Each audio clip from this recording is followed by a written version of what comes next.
जलती हुई आग में आखिरकार किसके चीखने की आवाज आ रही थी।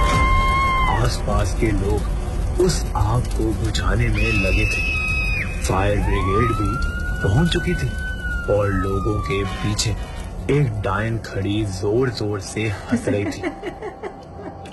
ठाकुरों के घर खुशी का माहौल था। उनके छोटे बेटे की शादी जो हुई थी, सब जगह गाना बजाना और नाच गाना चल रहा था। छोटी बहू को देखने सब आए थे। तभी किन्नरों की आने की खबर भी बड़ी मालकिन तक आई। अरे मालकिन, बाहर किन्नर आए हैं, क्या करना है? अरे किन्नर भी अपना आशीर्वाद देने आए हैं। ये तो बहुत खुशी की बात है कि किन्नर नई बहू को आशीर्वाद देंगे। तभी किन्नर अंदर आई और बड़ी बहू के पास गई, लेकिन उसकी तरफ देखते ही किन्नर के होश उड़ गए थे और वो उल्टे पांव वापस मुड़ गई थी।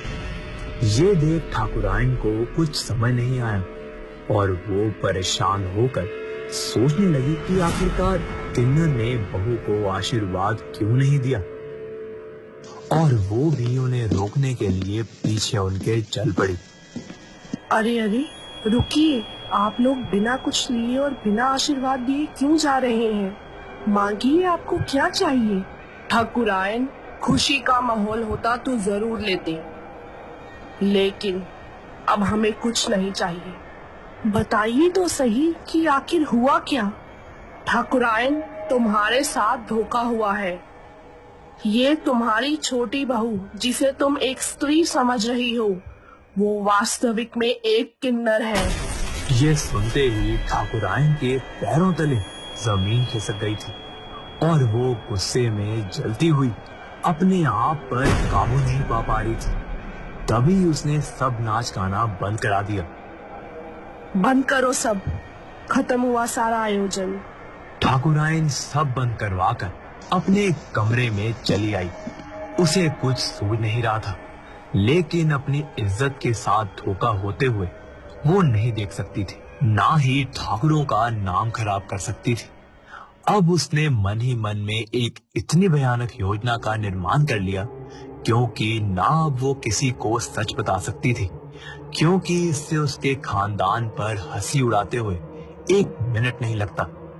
दुनिया ना ही उस किन्नर को अपनी बहू स्वीकार कर सकती थी। तभी वो रसोई घर की ओर गई और वहां से रामू काका को छुट्टी पर जाने को कह दिया। उसके बाद एक जग में मिट्टी का तेल लेकर रसोई घर के बाहर आकर खड़ी हो गई और छोटी बहू को आवाज देने लगी। तभी छोटी बहू, तुम अपनी पहली रसोई आज ही कर लो, क्योंकि हमने पंडित जी से पूछा है। उनका कहना है कि आज के बाद कई दिन तक कोई शुभ मुहूर्त नहीं है। ठाकुराइन के कहने पर बहू ने सिर हिला दिया और जैसे बहू रसोई के अंदर जाने लगी, ठाकुराइन ने पैर फिसलने का बहाना कर वो जग में भरा मिट्टी का तेल छोटी बहू पर गिरा दिया और फिर उसे कपड़े भी नहीं बदलने दिए, क्योंकि पहले ही देर हो रही थी, संध्या होने वाली थी।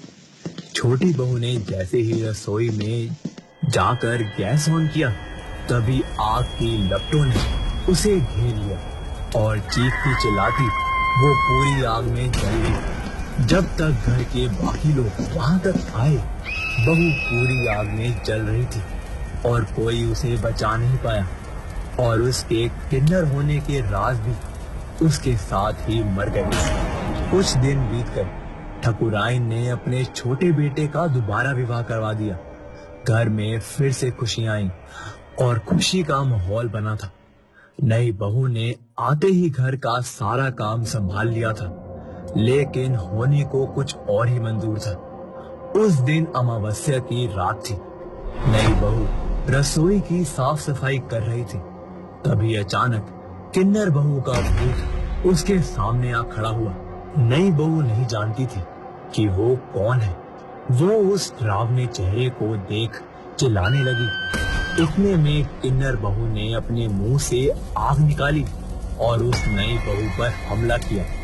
उसके दोनों हाथ जलने लगे और वही गिरकर मर गई। तभी ठाकुराइन भी भागती हुई वहां पहुंची। किन्नर बहू का भूत देख उसकी जीभ हलक में रह गई थी। ठाकुराइन, तूने मेरे साथ अच्छा नहीं किया। मेरे घर वालों ने मेरी जबरदस्ती शादी करवा दी और मुझसे चुप रहने को कहा, और तूने उनके धोखे का बदला मुझसे लिया। मेरी क्या गलती थी कि मैं किन्नर थी? इसका मतलब मुझे जिंदा जला कर मार दिया जाए। अरे अरे, मुझे माफ कर दे। तूने इसे क्यों मार डाला? इसका क्या कसूर था? तब मुझे कुछ समझ नहीं आ रहा था। मुझसे गलती हो गई। अब तू नहीं बचेगी। जिंदा जलने का दर्द क्या होता है आज तुझे मालूम पड़ेगा। किन्नर बहू फिर से मुंह से आग का गोला निकालकर ठकुराइन के ऊपर हमला करने लगी और ठकुराइन जलती जलाती जोर जोर से चिल्लाने लगी। इतने में दोनों ठाकुर भी आ गए। किन्नर बहू ने उन पर भी हमला कर दिया। अब कोई नहीं बचेगा, कोई नहीं बचेगा।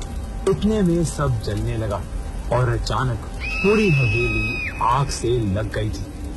आसपास के सब लोग आग को बुझाने में जुट गए थे, लेकिन वो आग इतनी विशाल थी कि आज पूरी हवेली को नष्ट होने से कोई नहीं बचा सकता था। उन सब के पीछे खड़ी किन्नर बहू की आत्मा को आज मुक्ति मिली थी।